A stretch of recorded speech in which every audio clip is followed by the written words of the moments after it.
യേശു കർത്താവിൽ വിശ്വസിക്കുക എന്നുള്ളത് ഒരു ചെറിയ കാര്യമല്ല. യേശുവിനെ രക്ഷിതാവ്, കർത്താവ്, ദൈവമായി സ്വീകരിക്കുന്നത് ജീവിതത്തിൽ ലഭിക്കാവുന്ന ഏറ്റവും വലിയൊരു പുണ്യകാര്യമാണ്. ഈ പുണ്യകാര്യം നമ്മുടെ ജീവിതത്തിൽ നടക്കണമെങ്കിൽ അവിടുത്തെ ആത്മാവിൻ്റെ സഹായമില്ലാതെ നടക്കുകയില്ല. യേശുവിനെ കർത്താവെന്ന് വാഗൊണ്ട് ഏറ്റുപറയണമെങ്കിൽ പരിശുദ്ധാത്മാവും നമ്മിലും ഉണ്ടാകണം.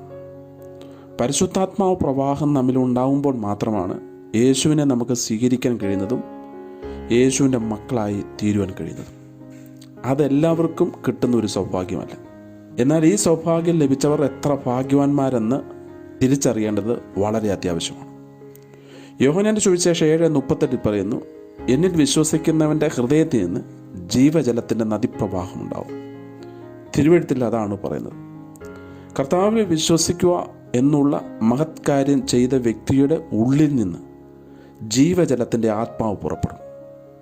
സ്വർഗത്തിൻ്റെ ചാനലായി അവന് വർദ്ധിക്കും എന്നാണ് ദൈവവചനം പറയുന്നത്. സ്വർഗം അവനെ തൻ്റെ പ്രവൃത്തിക്കായി തിരഞ്ഞെടുത്തിരിക്കുന്നു എന്നാണ് അതിൻ്റെ അർത്ഥം.